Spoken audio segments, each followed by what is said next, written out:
Seguimos en Star Wars por dentro. Escuchábamos la zambita de Tatooine de Belek, a quien pueden buscar en Facebook como Belek con B larga y K. Una canción hermosa que descubrimos durante la presentación en el Centro Cultural Recoleta, creo que ya hace aproximadamente un mes, del libro El Camino del Jedi, y tenemos acá a los autores del libro, Federico Andrade y Silvana Moreno, a quien les damos la bienvenida y muchas gracias por participar del programa. Buenas noches. Muchas gracias, hola. Hola, muchas gracias. Bueno, los trajimos porque fuimos en su momento a la presentación del libro y nos pareció súper interesante la propuesta, así que estaría bueno que antes que nada nos cuenten un poco de qué va El Camino del Jedi. Bien. El que quiera. Bueno, arranco. Sí. Bueno, El Camino del Jedi en realidad es un libro que puede interesarle muchísimo a los seguidores de la saga de Star Wars, pero también a los seguidores de la espiritualidad.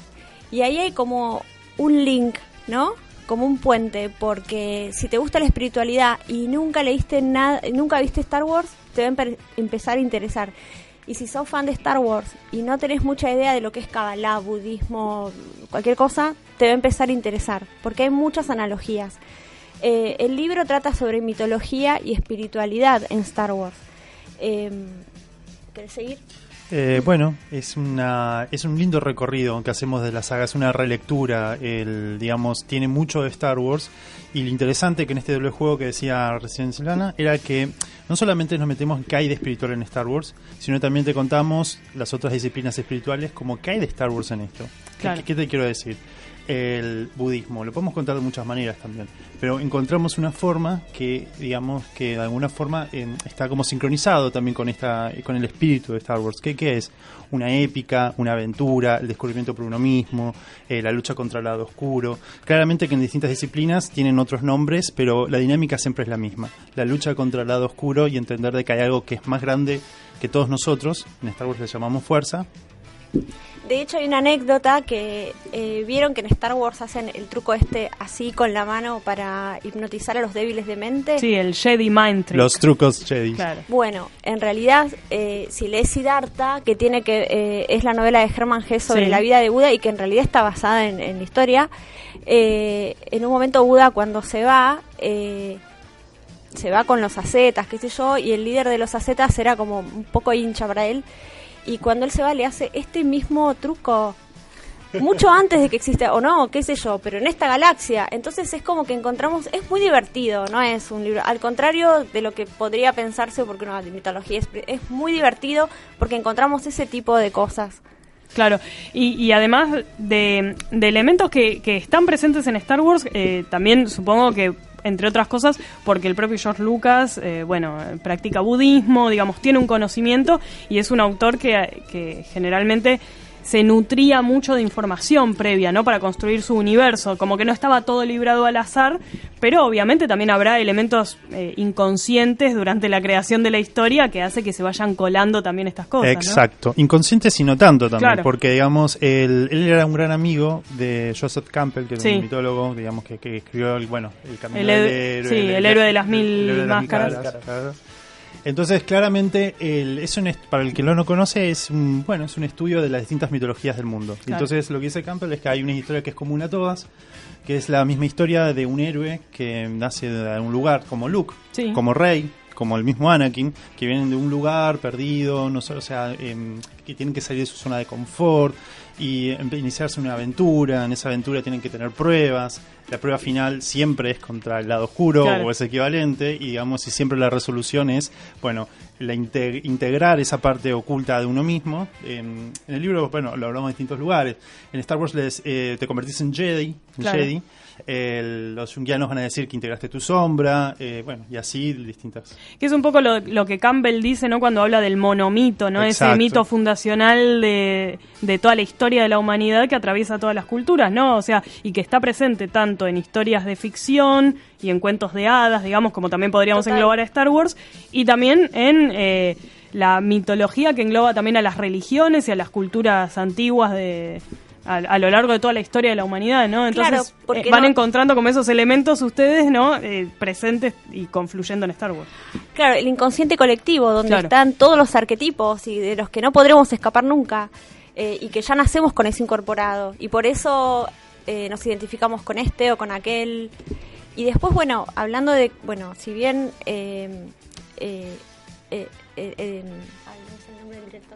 si bien estoy nerviosa, si bien Lucas se inspiró en algunas cosas, hay otras que también pusimos en el libro que creemos que no estaría enterado. Claro. Como que tenemos unos descubrimientos propios, pero bueno, en realidad, porque todas estas cosas vienen del monomito, vienen de los arquetipos, todo va para el mismo lado. Aunque se llamen distinto, todo va para allá. Hay un capítulo especialmente dedicado a la astrología, que habla un poco de el recorrido del sol en el horóscopo, que en realidad está relacionado con el recorrido con el camino del héroe. Digamos, claro. Claramente sí, en las historias antiguas el héroe siempre es una figura solar. Jesús, Buda, Mahoma, digamos, todo está en un arquetipo que es el héroe solar. Entonces decíamos, si es verdad que lo que dice Campbell, Jung, y que hay un inconsciente colectivo que es común a todos, ¿qué pasa si nos metemos con la astrología? ¿Qué pasa si pensamos que el sol es el héroe? ¿Qué pasa si pensamos que el sol es Luke Skywalker? ¿Y qué pasa si pensamos que, así como en la astrología, el sol va recorriendo cada signo del zodíaco, va cumpliendo una misión? En Aries aprende a afirmarse, en Tauro aprende a tener sus necesidades materiales cubiertas, en Géminis empieza la curiosidad intelectual, y así el que conozca astrología lo entenderá bien. Aquel que no, también, porque es algo en que está inconsciente. Básicamente, el sol en cada signo cumple una misión. Y nos encontramos que el camino del héroe que hace Luke es exactamente el mismo, es análogo al recorrido del sol por los signos zodiacales. También tiene misiones que cumplir en cada momento. Claro, durante la presentación justamente mostraron esa página, ¿no? Donde se ve justamente ese esquema, exacto. Y que realmente mostraba un paralelismo muy interesante de analizar. Esto ustedes lo descubrieron, digamos, llegaron a eso por empezar a investigar por su cuenta, o hay algún precedente que ustedes conozcan de esto? No. Son dos temas, Kabbalah y astrología, que googleamos, pero buscamos, no se imaginan cómo, y no encontramos nada. Así que estamos relacionado muy orgullosos. Con Star Wars. Claro, es interesante eso porque si bien existen muchos libros que bucean un poco en los orígenes y en las influencias de Star Wars, muchas veces se vincula más con otras ficciones que inspiraron, o por el lado del cine, o incluso por el lado de, no sé, algunos otros elementos mitológicos como hace Campbell, pero no por el lado de la astrología y del Kabbalah, digamos, hay como un camino nuevo ahí para recorrer, ¿no? Lo que pasó fue como que volvimos, yo en mi caso las miré por primera vez, pero bueno, volvimos a mirar las películas, las miré cuando era muy chica, pero ni fu ni fa. Claro. Y después es como que de repente ya conocimientos que de grandes teníamos adquiridos, empezamos a detectarlos. Pero mira, yo por ejemplo estudiaba Kabbalah. Digo, pero mira, esto es re Kabbalah, pero mira, esto es re astrología. Como que, nada, esto es budismo, esto es no sé qué. Y en realidad, bueno, eran todas las cosas que nos interesaban y que las detectamos. Y también hay algo que decimos que seguramente el lector cuando lee el libro y por ahí le interesa, no sé, una secta que no sé cuál es, por ahí lee el libro y descubre algo nuevo también. Claro. Sí, no, es que yo solo quería decir agregar esto nomás, que para nosotros fue muy emocionante, porque fue casi, te diría, bueno, yo soy muy fan de Indiana Jones, ¿no? O sea, tipo, investigar culturas antiguas, ver qué pasaba ahí, decía, bueno, ¿y qué pasa con la astrología y el camino del héroe, ¿entendés? Y bueno, después también, ¿qué pasa con la caída de Anakin Skywalker y la caída del otro gran ángel caído que era Lucifer, Satanás, en el Kabbalah? Y para nosotros, te digo que fue un placentero, éramos como unos niños así súper chochos que decíamos, no puede ser, esto está tal cual, viste, cuando decís, era verdad lo que decía Jung, existe un inconsciente colectivo. Entonces, de esta forma, el libro, digamos, más allá de que también hablamos de otras disciplinas como taoísmo, hinduismo, etcétera, lo interesante de esta confluencia, que es el camino del Jedi, que se dio de esta forma, es que comprueba, por un lado, que el inconsciente colectivo es potente, existe y realmente está vigente, ¿entendés? Y creo que esa es una de las razones por las cuales amamos Star Wars. Entonces, creo que el libro aporta mucho al espíritu original del mismo Lucas y todos los que somos fanáticos y los que no lo son, digamos, pueden fácilmente reconocerlo. Claro, se me ocurre también que estos elementos inconscientes a los que haces referencia también son los que probablemente inconscientemente hacen que a cada uno de nosotros nos guste Star Wars por justamente activar Exacto. esos elementos que están no en uno por las historias que ha ido consumiendo a lo largo de su vida o aquellas cosas que lo han ido nutriendo culturalmente, que en Star Wars evidentemente encuentran una forma, no sé si nueva, pero bastante particular, con una identidad propia, pero que a la vez remite, ¿no?, a todos estos elementos anteriores. Y sobre eso quería preguntarles respecto a la experiencia personal de ustedes con Star Wars. Sé que son como dos caras, ¿no?, de diferentes caminos posibles para abordar Star Wars. Uno, ¿no?, por primera vez, y otro como una relectura después de mucho tiempo de rever las películas. ¿Podrían contarnos un poco eso? Al momento de escribir el libro, ¿eran fanáticos? ¿No? ¿Y cómo estaban con respecto a eso? Bueno, ya algo contaste, Silvana. Sí, en realidad yo lo que hay una idea que sintetiza un poco todo, igual después nos explayamos si quieren, pero que, por ejemplo, Federico aprendió un montón de conceptos de distintas cosas de niño mirando Star Wars, que son los mismos que por ahí yo aprendí en catecismo o en Kabbalah o en otros lados. Después, en un momento, nos dimos cuenta que habíamos aprendido lo mismo por diferentes caminos. Claro. Sí, en mi caso fue también medio inconsciente, porque digamos, yo de grande, básicamente lo que decía, primero en principal, digamos, que de dónde venimos cada uno, no podemos dejar de lado el hecho de que el libro es una creación nuestra y que tenía mucho que ver también con nuestros intereses y las charlas que teníamos, claro, que eran súper interesantes en relación a esto, de descubrir, mirá, es esto, la fuerza en realidad significa otra cosa, bla, bla, y así. Y en mi caso, yo de niño me influyó un montón la saga, pero no me di cuenta hasta que crecí. Uh-huh. Cuando crecí, yo muchas veces quise explicar ciertas cosas, como, por ejemplo, ¿qué crees? ¿Crees en un dios? Sí, claro, pero no en el dios por ahí tan antropomorfo de las tradiciones, de las religiones convencionales. Y empezaba a explicar algo y me daba cuenta que estaba describiendo la fuerza, por claro, ejemplo, el que creía en la fuerza. Claro, y un poco esto, ¿no?, de desde qué punto parte uno, si desde el punto de ser un fan de las películas o de no haberlas visto nunca, también sirve como contrapunto para ir creando el libro desde dos ópticas diferentes, ¿no? Porque si no, ser fan a veces, te pone ante el desafío de tomar distancia para poder analizarlo. Yo voy a contar una intimidad. A Sí, ver, por favor. Una intimidad de Fede. Bueno, listo. En realidad, al principio hablábamos de Star Wars, pero la idea del libro ni existía, y él me dijo, solamente mira la saga original, la otra no la mires, lo puedo decir, no la mires, que es una porquería. Bueno, después obviamente dije, mirá, se planteó lo del libro, y dije, a ver que mirarla. Cuando yo la miré, esto por ahí, muchos van a apagar la radio, pero me encantó, porque en realidad describía, digamos, no me gustó el muñequito ese. Jar Jar Binks. Claro, qué sé yo. Bueno, pero hay cosas que, por ejemplo, a nivel historia, ¿cómo pasó? O sea, creo que la historia que más me apasiona es cómo del nenito tan divino que era Anakin pasó a ser Darth Vader. Y la verdad es que te lo explica súper bien. Y entonces ahí es como que fuimos haciendo intercambio. Porque dije, pero mira, no está tan mal esta saga, porque tal cosa. Y ese tipo de cosas intercambiamos, que yo tenía como una visión totalmente, nueva de todo, uh-huh, ¿no? Claro, y yo, el fan más clásico, claro, obviamente, que fanático de la trilogía amo original, la original, claro, no podía obvio querer la nueva. Pero ahora la querés un poco. Ahora sí, y la quiero bastante, te digo. La verdad que, por ejemplo, en cuanto a Jedis, nos da un montón de información, uh-huh, de cómo funcionaban, de cómo trabajaban, cómo llegabas a ser un Jedi, el entrenamiento con los padawanes, claro, la relación de Obi-Wan con Anakin. Claro, que a veces a mí me pasa lo mismo que a vos, ¿no? O sea, soy fan de la trilogía original y muy crítica de las precuelas, ¿no?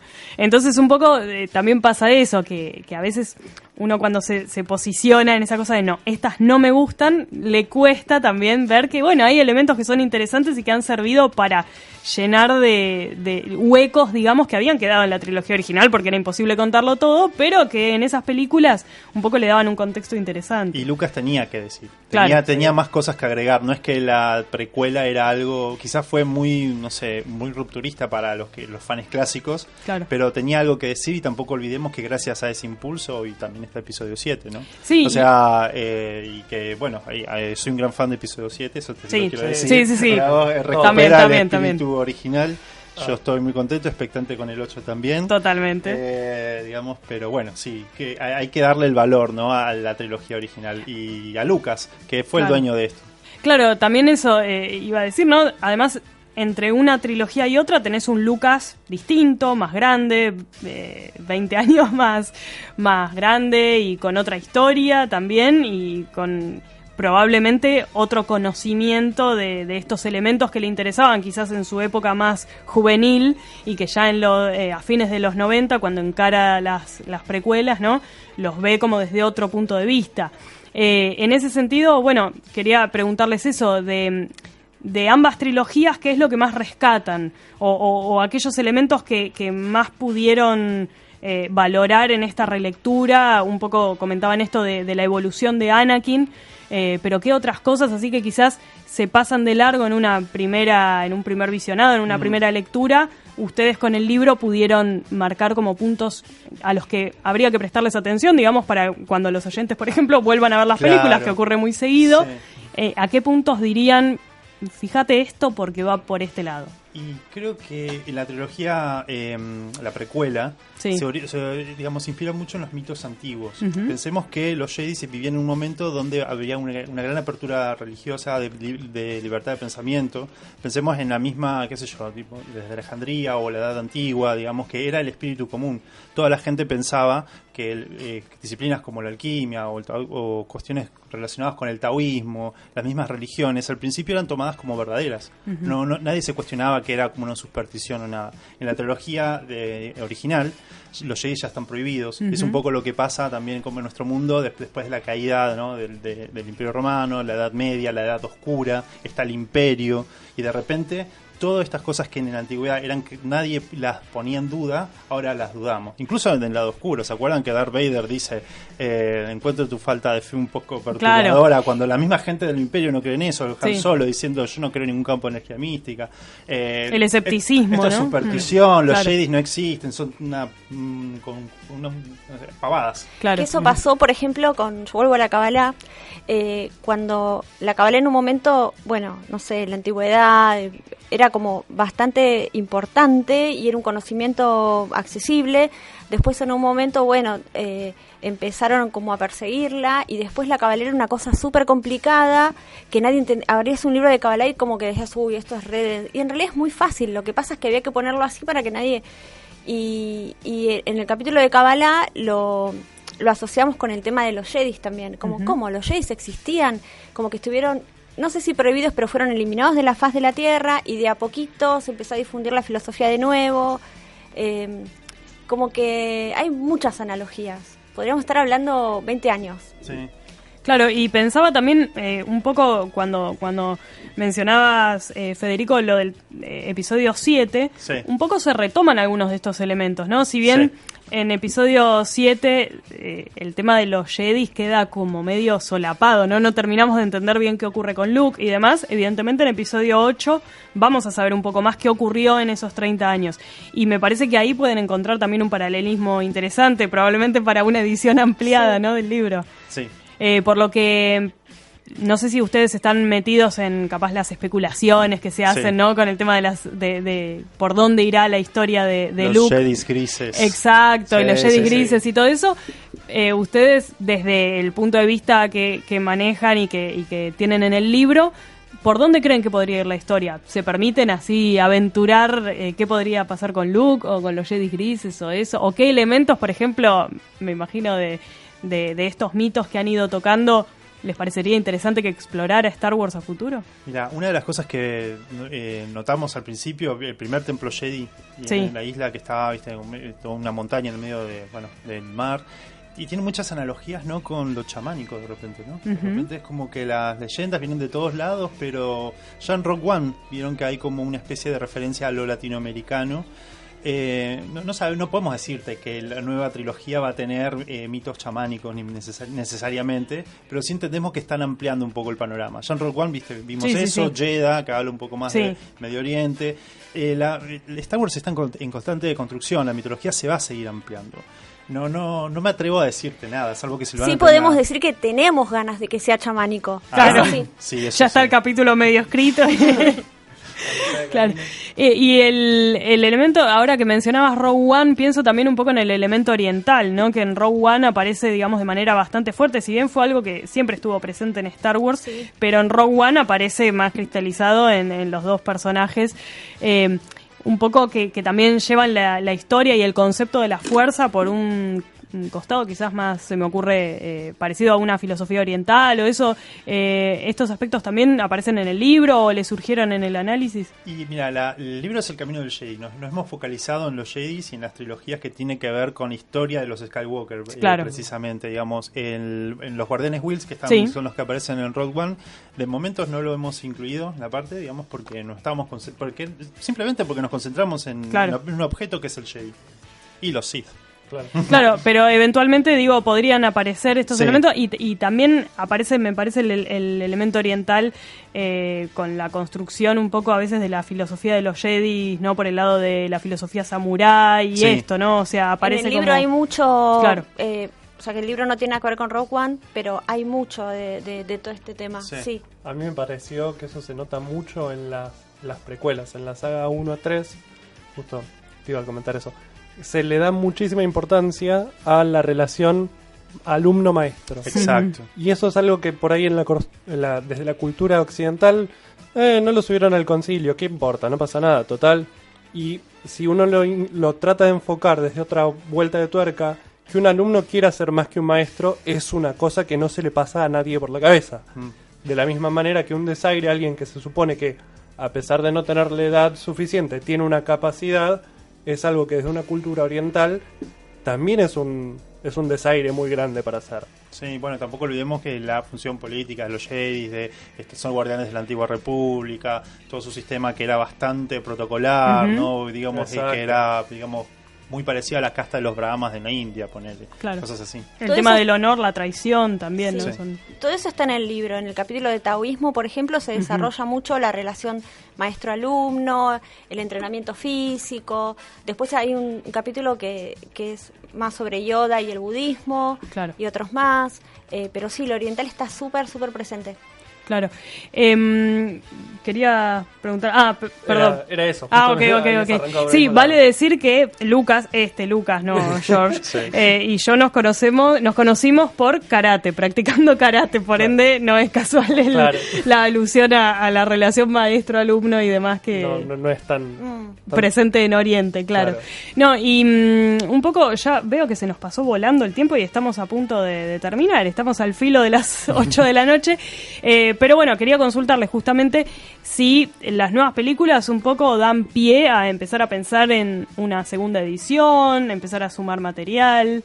Es la idea. Primero yo les cuento para que nos ayuden. Primero hay que agotar esta edición. Muy bien. Cuando se agote esta edición... Edición es Urá, ¿no? Vamos a recordar. Cuando se agote esta edición, ahí... digamos, igual lo vamos a escribir aunque no se agote, para el momento que se agote, pero ahí sí arrancamos con las actualizaciones. Perfecto. Así que no esperen a que salga el episodio 7-8 porque tenemos que agotarla. Claro. También hemos visto que ha tenido bastante repercusión internacional. El libro está siendo conocido, digamos, en lo que es el fandom de Star Wars en diferentes países. Bueno, sí, el amigo Gorka en España les hizo una entrevista hace poco en su podcast también. Y bueno, han tenido feedback también con los lectores. ¿Qué les han comentado? Me imagino que también en un ambiente como el de Star Wars hay mucho intercambio y bueno, que... Sí, hay intercambio, hay, bueno, siempre mira, lo primero que dicen en general, sí, es que destacan que es algo que nosotros le pusimos mucho esfuerzo. La cuestión como emotiva del libro, ¿no? Porque el libro, vos podés hablar de Star Wars y taoísmo de muchos lugares. De hecho, digamos, de Star Wars y budismo, etcétera, ¿no? O sea, ya hay libros que se han escrito de este tema, pero desde otro lugar, claro, de un lugar que quizás era como muy específico. Lo interesante que tiene esto es que es un libro que te mete en la historia de Star Wars y te hace entender que Star Wars es más de lo que pensabas. Y de vuelta, aquel que no sabe de Star Wars va a leer y decir, no, esto eran los Jedis. No sabía, ¿entendés? Pero mirá, Darth Vader es esto, yo lo llamaba de otra forma. La fuerza, el lado oscuro, la lucha. O sea, hay mucha idea de mantener el espíritu como aventurero y medio épico de Star Wars, eso te quiero decir, ¿no? Claro. Y nosotros también cuando empezamos a investigar era, uy, mira esto y mira lo otro, entonces el lector va acompañando también ese viaje, digamos. Y creo que ese es el gran valor agregado que tiene el camino del Jedi, que es algo que te lleva a una nueva relectura, pero sin descuidar lo que es Star Wars, ¿no? Claro. Que es una aventura, que es épico, que es entretenido, que también tiene como humor, que tiene como estas partes, ¿no? O sea, sin descuidar lo trascendental, claramente, que eso es el mensaje del libro. Hay mucho más de lo que vemos. Claro. Como decía Yoda, somos más que esta vil materia. Claro, exacto. Y un poco la aventura también que fue escribirla, que fue escribir el libro, que como comentaban acá. Ahora, para terminar, nos quedan unos pocos segundos, así que básicamente cuenten para los oyentes en qué lugares se consigue el libro y, bueno, dónde buscarlo, cómo contactarse con ustedes también para el caso de, bueno, alguna persona que quizás viva fuera del país o en el interior y le interese también conseguirlo. El libro lo pueden conseguir en todo el país, en un montón de librerías, y si no lo tienen en la librería, van y lo encargan y se los traen. Pero bueno, qué sé yo, cadenas grandes como Cúspide o Jenny, seguro lo tienen. Si no, lo pueden comprar online, temática, con K, temática.com. También los llevan a otros países, a otras galaxias. Y si no, en ebook, que es un poco más aburrido, pero existe, amabook.es. Y después tenemos un sitio web y unas redes también. Sí, el Camino del Jedi oficial en Facebook, en Instagram y en Twitter nos pueden encontrar con el Camino del Jedi. Y también recordemos que el libro, aquellos que vayan a Comicópolis, sí, en septiembre. En septiembre también van a poder conseguirlo. Perfecto. Bueno, Federico, Silvana, muchísimas gracias por el tiempo y la buena onda y muchísimo éxito con las ventas del libro. Gracias a todos.